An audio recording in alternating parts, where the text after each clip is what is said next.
Dear Mrs. Finch, as Lewis's psychiatrist, I can understand your desire for an explanation. As I see it, the trouble began in January, shortly after we convinced your son to seek treatment for substance abuse. Newly sober, I believe Lewis first noticed the monotony of his daily life.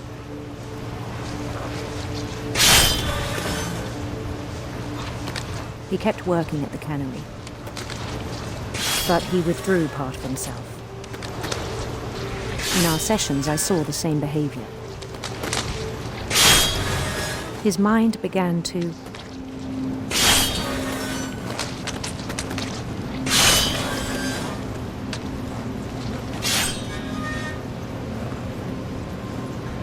wander.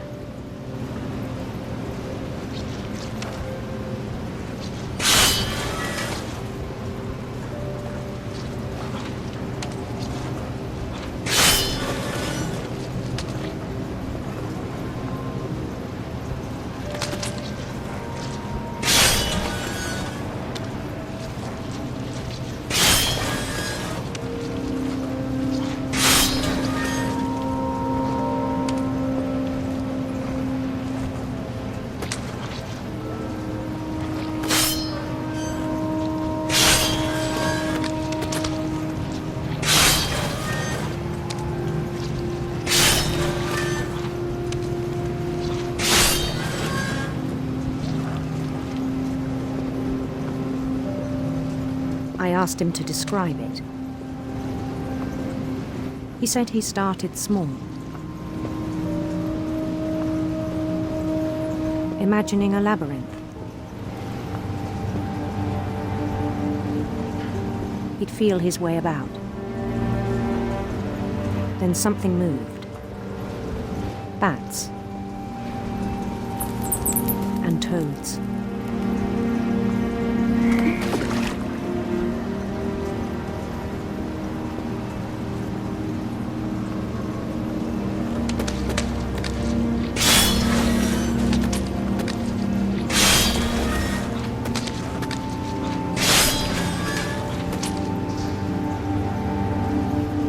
Things that have not names. He knew it was all in his head.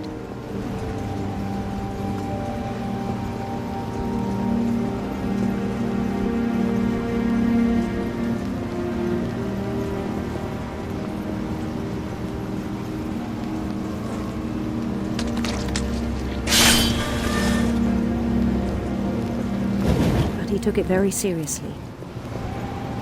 I had hoped he'd find himself.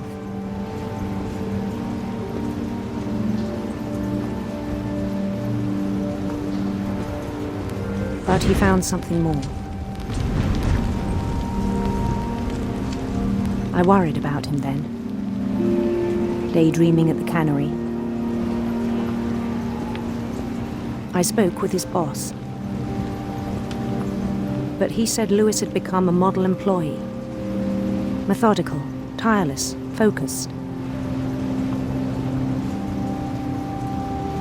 Like a whole new Lewis. So I let him go on.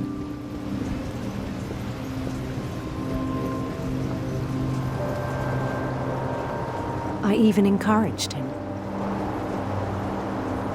It seemed very promising at first. He told me he'd made a new friend.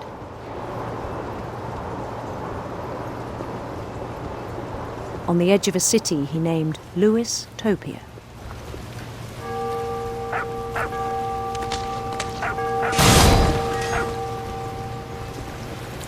He built the city up slowly, brick by brick. Then he made musicians.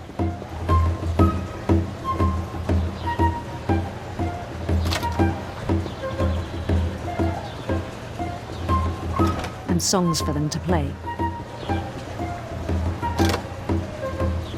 He talked about starting a band. And he was always humming something.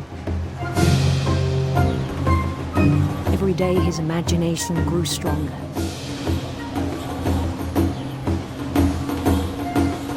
He no longer spoke at the cannery. that his chopping was as reliable as ever. Then one day it struck him that all the cheering crowds, even the stones under his feet, were all in his imagination, so he could do whatever he wished.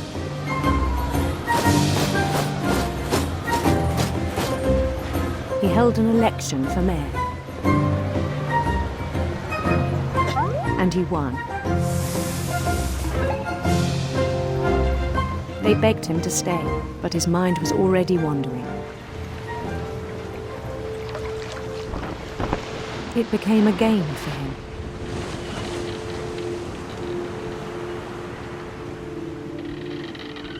He'd conquer a city, then immediately push on. New Louisville.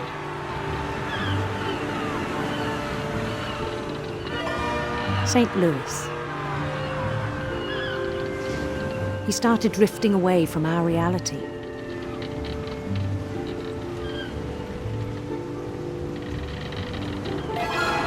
Minneapolis. Until one day he forgot to go home from the cannery. Even as his mother pleaded with him, part of Louis kept sailing on.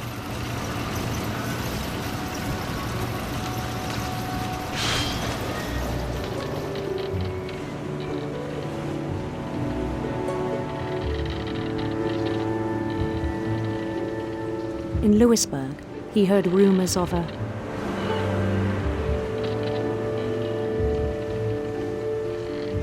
handsome queen.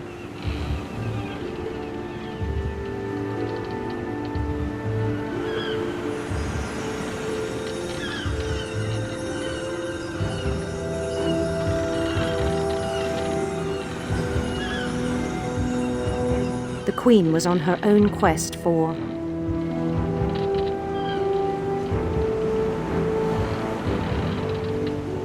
radiant rainbows.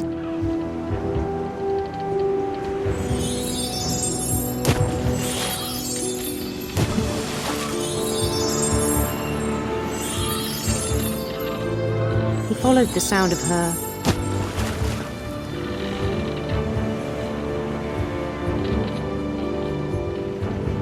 silver harp.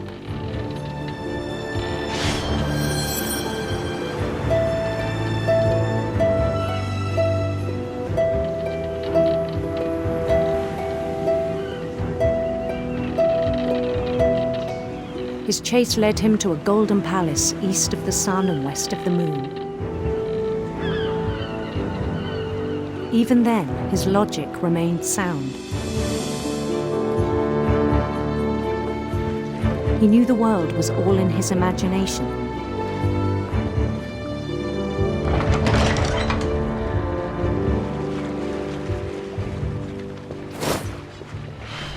But he was so proud of having created it.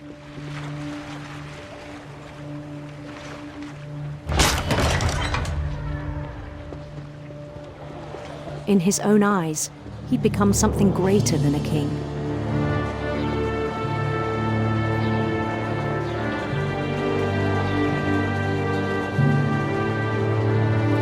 For someone who'd never known success in the real world, I think it was overwhelming.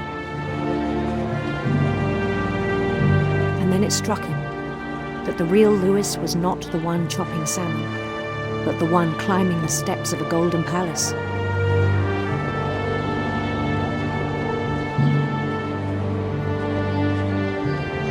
My imagination is as real as my body, he told me.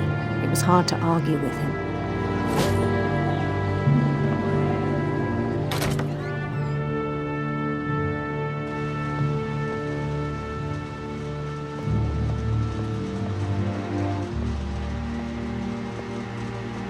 He began to forget the world we know.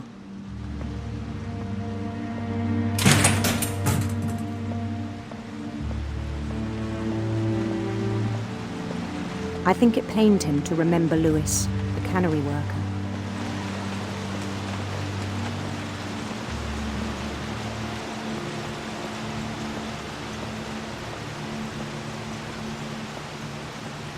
He began to despise the man with a royal contempt.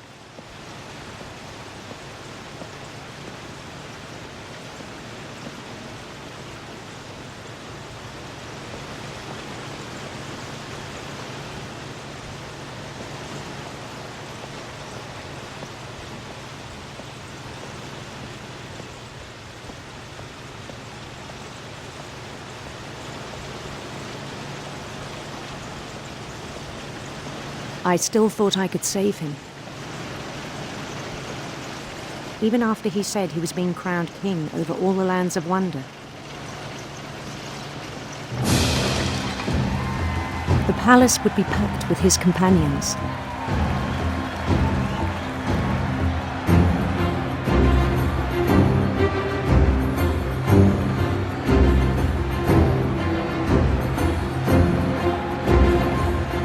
Including the wise Calico who'd insisted on inviting him.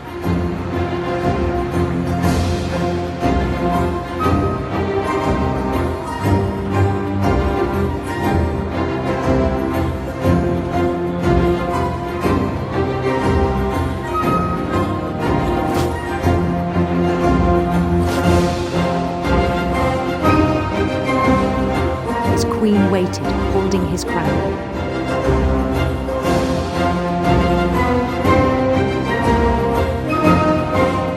There was only one thing left to do.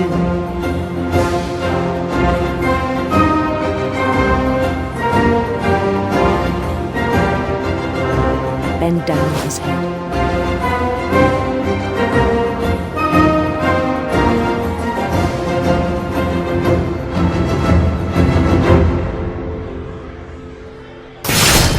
And the rest I think you know. Mrs. Finch, your son was a kind man who will be missed by all of us who knew him.